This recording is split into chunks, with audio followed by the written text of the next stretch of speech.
Olá, meus amigos, minhas amigas, aqui do canal Espiritismo Conectado. Nos conectamos todas as segundas-feiras aqui às 20 horas com um novo vídeo que temos deixado gravado devido às nossas outras atividades em outras casas espíritas. Porém, estaremos aqui toda segunda-feira estudando a doutrina espírita em um prisma mais amplo, dentro desses quase 30 minutos que ficamos juntos aqui, 25 minutos, dependendo da temática. O nosso trilho central, o nosso eixo de estudo sempre está sendo, no momento, a obra de Joana de Ângeles, Rumos Libertadores, trazido pelo médium Divaldo Pereira Franco. Joana de Ângeles, espírito que traz, através do prisma da psicologia transpessoal, para entendermos a doutrina espírita como um todo em sua prática no dia a dia. E o espiritismo é essa doutrina que nos traz a compreensão, o entendimento da comunicabilidade dos espíritos.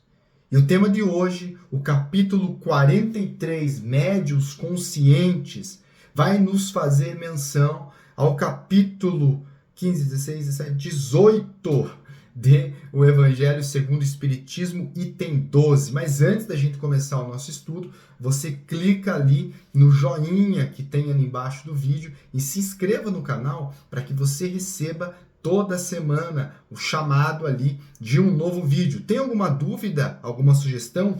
Quer conversar sobre esse ou sobre outros temas? Clica ali embaixo no link para você entrar na lista do Telegram, onde você recebe ali também uma oportunidade de conversarmos juntos comigo e com outros colegas que estão ali juntos estudando no grupo. No Telegram você pode conversar, pode mandar a tua mensagem e a gente vai conversando durante a semana, tá bom? Quer falar diretamente comigo ou mandar uma mensagem inbox? Me adiciona no Instagram, wallace.valeira, e lá no inbox você consegue falar direto e a gente conversa no particular. Ok, pessoal? Dando sequência, então, capítulo 43, Médiuns Conscientes. Mas antes é necessário a gente fazer uma conceituação do que é médium.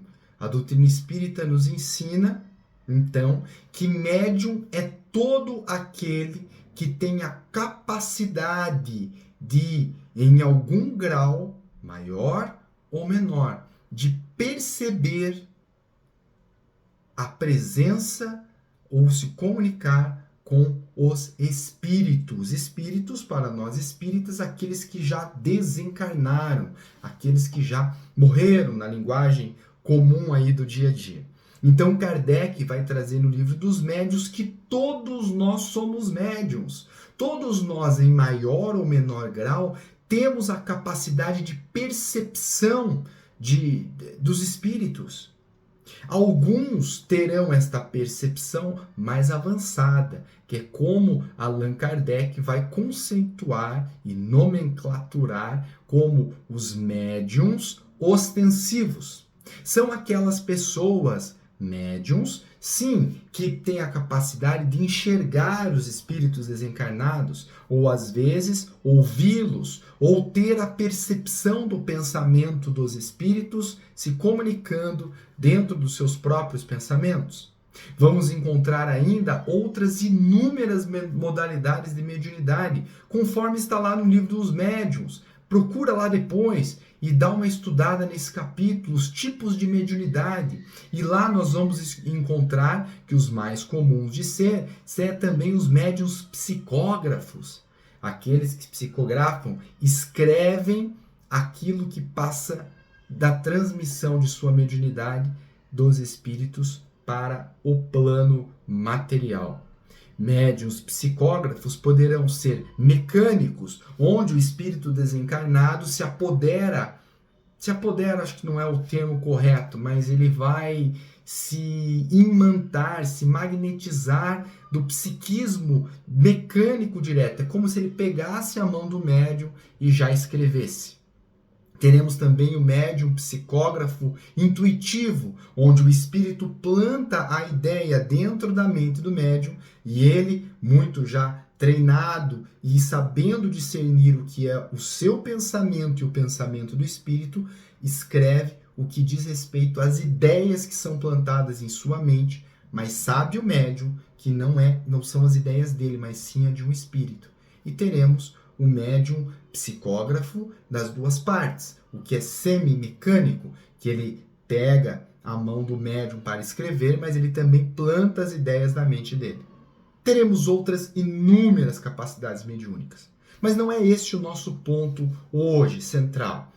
Para entendermos que temos os médiuns ostensivos, esses que veem diretamente, ouvem, escutam, sentem, pressentem, e os médiuns não ostensivos, que somos a maioria de nós. Temos sim a capacidade de nos comunicarmos com os espíritos, mas de forma inconsciente, às vezes tendo dentro da nossa mente uma resposta para uma questão da qual nós, por exemplo, pedimos em oração auxílio para a solução de um problema e do dia para a noite brota uma solução na nossa mente.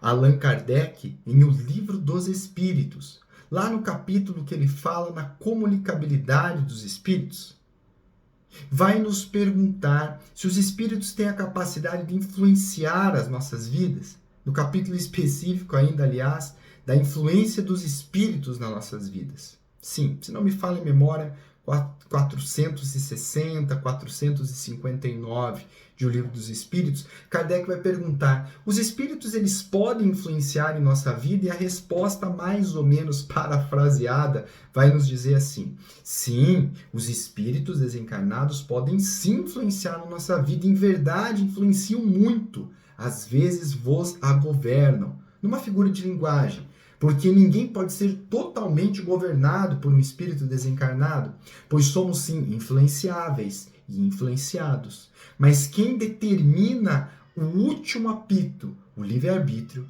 somos nós. Então Joana de Ângeles vai transcorrer esse capítulo 43 dizendo isso. Acompanhe ali no primeiro parágrafo, eu com minha versão clássica aqui, caindo os pedaços já, porém com o conteúdo inteiro. Tem a versão digital também, se você quiser.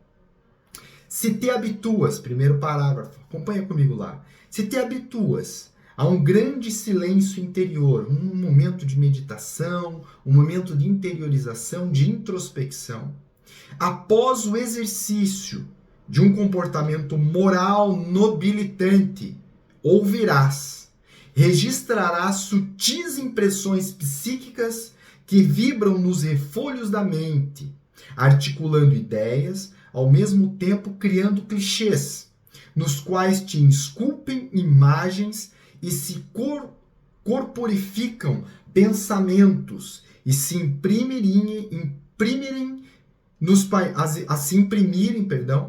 painéis das tuas reflexões, provindos de outras inteligências. Vamos mastigar esse parágrafo, onde às vezes parece estar rebuscado, mas juntos a gente chega mais longe. Então, se nós nos habituarmos todos os dias, no mesmo horário, fazer um momento de prece, um momento de oração, um momento de meditação, se nós colocarmos em exercício um comportamento moral, mais nobilitante, que ela chama, mais nobre, mais evoluído, por quê? Primeiro, para ouvirmos e sentirmos a presença dos bons espíritos, é necessário que nós estejamos sintonizados a eles. Lembra lá que nós já estudamos aqui juntos nos nossos estudos, que para estarmos sintonizados com o alto, em boas vibrações, com bons espíritos dedicados ao bem, é necessário que nós façamos a nossa parte. Estamos sempre sintonizados com algum tipo de espírito. O que vai determinar a sintonia? Mais alta vibração, mais positiva? Devemos estar mais positivos. Positivo não no sentido barato da palavra, como tem sido colocado há muito tempo, mas sim no sentido evoluído. Procurarei fazer o bem, tentarei perdoar na medida da minha possibilidade, eu vou me dedicar a um trabalho de caridade, eu vou tentar ver o lado bom das coisas, tomar uma cautela, o famoso orar e vigiar, com aquilo que penso, que falo, com o que escuto, o tipo de filme que eu vejo, o tipo de conversação que edifico no terreno do meu dia. Se preparo meu sono antes de dormir, se tenho uma leitura edificante, hábitos nobres, isso determina fatalmente o tipo de sintonia. Agora, se o meu hábito corriqueiro é frequentar lugares com vícios, com complicações, em conversas maledicentes, sempre descendo a lenha no próximo, projetando no outro a sombra que existe dentro de mim e sentindo prazer e ruminando esse mesmo sentimento constantemente, a minha vibração estará sintonizada com espíritos do mesmo teor. Agora, aqui, Joana de Ângeles coloca duas situações. Vamos estudar todas elas só nesse primeiro parágrafo, para entendermos bem. Primeiro, habituar o grande silêncio interior. Silêncio interior não significa somente termos um momento do dia de meditarmos, de orarmos, de contemplarmos. O silêncio interior dos próprios pensamentos no dia a dia. Às vezes, a fala ensurdecedora é dentro de nós. É necessário plantar uma paz interior. E, na sequência, um exercício de um comportamento moral. E daí, na sequência, ela fala, ouvirás, 3 pontos. Se tivermos uma atitude mental mais silenciosa, se tivermos uma atitude moral mais nobre, de esforço para se melhorar, ouviremos. Ela não está colocando aqui que nós vamos sair ouvindo os espíritos, psicografando, mediunizando-se, não é essa a questão. Mas nós estaremos mais aptos à influenciação espiritual do bem, dos bons mentores, do teu anjo da guarda, do teu bom amigo espiritual, que sim, trabalha firme por nós todos os dias. E ela continua, registrarás sutis impressões psíquicas que vibram nos refolhos da mente. O que ela quer dizer com isso? Registrarás impressões sutis, pensamentos leves, sugestões. Vamos lembrar tudo aquilo que pedir ao Pai em oração, ele será concedido se tiver merecimento, se estiver preparado, se tiver olhos de ver e ouvido de ouvir. Se fazemos um pedido, por exemplo, ao nosso mentor espiritual para nos auxiliarmos a uma solução de um problema do dia seguinte, tenha certeza que se é ouvido essa nossa prece. Para ouvirmos a sugestão, silêncio interior, que já entendemos que não é somente um momento de prece e de meditação, mas é um momento de paz interior. O silêncio interior ele pode ser compreendido com um calar das reclamações e das revoltas interiores. Pode ser compreendido com um silenciar das complicações sendo ruminadas do passado. O silenciar pode ser compreendido como perdão das ofensas daqueles que nos ofenderam. Se não for possível ainda perdoar, compreender que ainda não são seres perfeitos e que também pisam da bola com a gente, como nós também tropeçamos na vida de muitos, mesmo sem querer. Isso talvez seja o silêncio interior. Se tivermos essa atitude, começaremos a registrar de forma sutil. Como que vai ser essa forma sutil? Vai ser às vezes um sopro de uma ideia que brota na mente, né? Allan Kardec, nesse mesmo capítulo que citei aqui de O Livro dos Espíritos, ele vai perguntar aos espíritos: é possível distinguirmos os pensamentos que são nossos e os dos espíritos? E os espíritos superiores nos dão uma sugestão, uma dica: olhe, os nossos pensamentos de nós encarnados, geralmente ele segue uma linha de raciocínio. A dos espíritos ele é como se fosse plantado atualmente, e ele cita esse exemplo, tal como se fosse uma voz a falar dentro da sua mente. Porém, ele logo subcompleta que nem é tão interessante assim a gente saber o que é o nosso pensamento e o que não é. pois assim a gente tem condição de viver o livre-arbítrio e agir com maior liberdade. Procurai sempre, dizem os Espíritos, nessa mesma questão do Livro dos Espíritos, procura lá, a partir da 460, procure sempre o caminho do bem. O caminho do bem. Então, estaremos assim melhor sintonizados. Então, registrará sutis impressões psíquicas, ideias, que vibram nos refolhos e vibram no interior da nossa alma, da mente, articulando ideias, ao mesmo tempo criando clichês, criando formas de pensamento, nos quais se esculpem imagens e se corporificam pensamentos e se imprimirem nos painéis das tuas reflexões, provindos de outras inteligências dos espíritos. Então, a sugestão que Joana de Ângeles nos dá nesse primeiro parágrafo desse capítulo, que não temos como estudar aqui em 30 ou 40 minutos, ela nos propõe para que façamos um silêncio interior.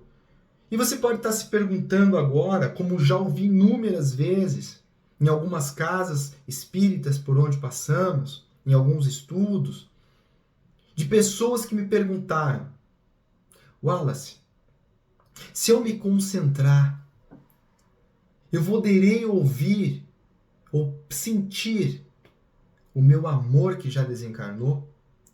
Aquele ser que eu sinto tanta saudade? Sim, poderemos. Porém, eu me recordo agora, me veio na mente de uma amiga de uma casa espírita aqui de Curitiba, que uma vez me perguntou: Wallace, eu queria tanto ser médium para poder ver meu filho novamente que desencarnou, pois eu morro de saudade dele. E eu queria ter a capacidade de vê-lo e também de ouvi-lo. Então, a doutrina espírita nos ensina que não é necessário que sejamos médios para ver e para ouvir, pois toda vez que nós pensamos no ser desencarnado, nós automaticamente nos conectamos a ele. E a impressão que nós enviamos a ele, a energia que nós enviamos a ele, é o pensamento, o estilo de pensamento que estamos tendo. Se o nosso pensamento de saudade é normal, algumas pessoas equivocadamente falam: olha, não pode chorar, porque você prejudica o espírito do lado de lá, que desencarnou, que está precisando de ajuda, que recém desencarnou. Gente, como que alguém que ama de verdade não vai chorar por alguém que desencarnou, por alguém que já se foi? Eu choro até hoje, quase 18 anos depois que meu pai desencarnou, às vezes me pego em lágrimas de saudade. As lágrimas não fazem mal algum, aliás, podem fazer muito bem. Quem que não gosta de ser lembrado com carinho? A gente só sente saudade daquilo que a gente ama. Ninguém sente saudade de algo ruim ou de alguém desagradável. Não, a gente só sente saudade de coisas boas.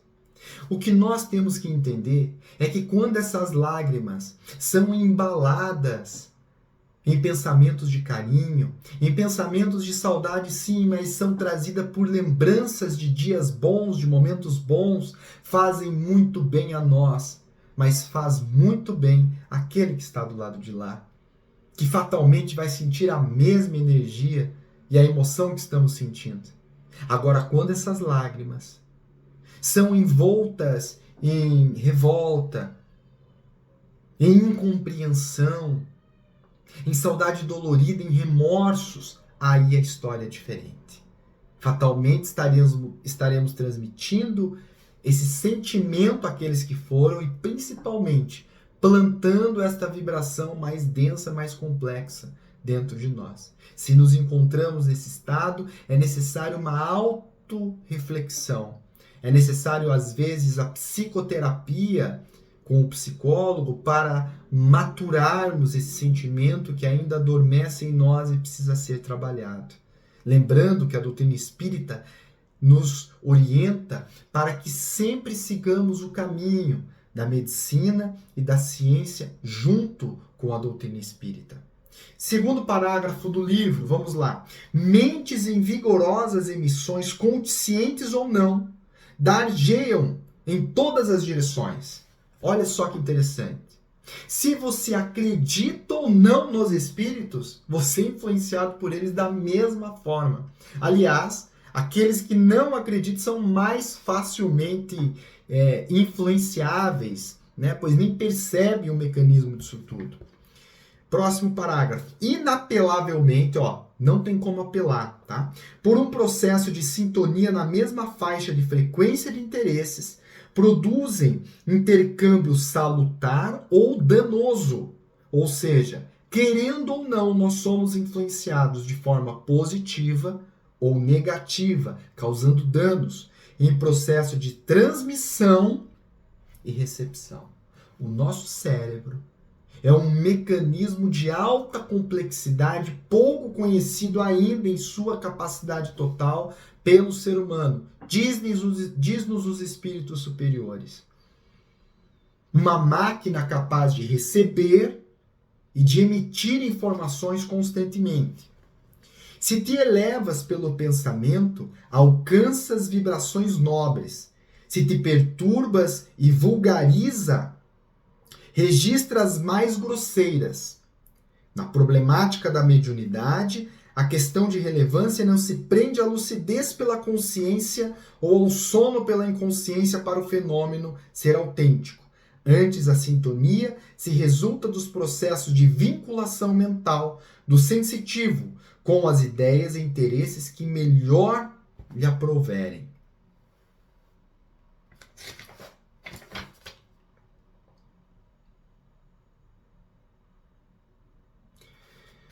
Joana de Ângeles nos propõe uma reflexão. E aqui juntos, no nosso breve estudo de hoje, lembre que esse estudo é um iniciar para o teu estudo pessoal da semana. Deste capítulo, onde podemos continuar pelo Telegram. Que possamos estar melhor sintonizados, pois todos nós somos médiuns espirituais, mas também somos médiuns medianos, estamos no meio dos nossos processos do dia a dia. Somos médiuns de amor enquanto pais, mães, filhos, irmãos, amigos. Somos médiuns de recursos do nosso trabalho profissional. Somos médiuns de atividade quando estamos no centro espírita, mas todos nós somos médiuns energéticos, médiuns de vibrações. Pense, quando nós nos encontramos com uma pessoa bacana, com uma pessoa que a gente gosta, uma pessoa com uma alta energia, a gente sai revigorado. Agora, há pessoas que a gente encontra e parece que sai com um caminhão de areia nas costas de tanto peso, você até murcha quando a pessoa sai. São as transmissões das energias. Que possamos nós estarmos bem intencionados, mas acima de tudo bem sintonizados, para que assimilem-se a nós boas energias e que possamos transmitir também boas energias. Estude o capítulo 43 desse livro, o livro dos médiuns, o livro dos espíritos, e durante essa semana vamos conversando pelo Telegram e me diga a tua opinião sobre este capítulo. E você, tem percepções mediúnicas? Já viu, ouviu? Qual é a tua percepção sobre este tema? Escreve aqui nos comentários e vamos estudando juntos, pois todos nós estamos sendo observados constantemente pelos nossos amigos espirituais que acompanham, continuam ao viver. E se hoje a saudade bate o teu coração, terminando esse vídeo, feche os olhos e manda aquele abraço de saudade a quem já se foi. Em breve estaremos juntos novamente, na pátria verdadeira da vida, que é o plano espiritual. Que Jesus, o mestre maior, modelo e guia a todos nos envolva. Até semana que vem.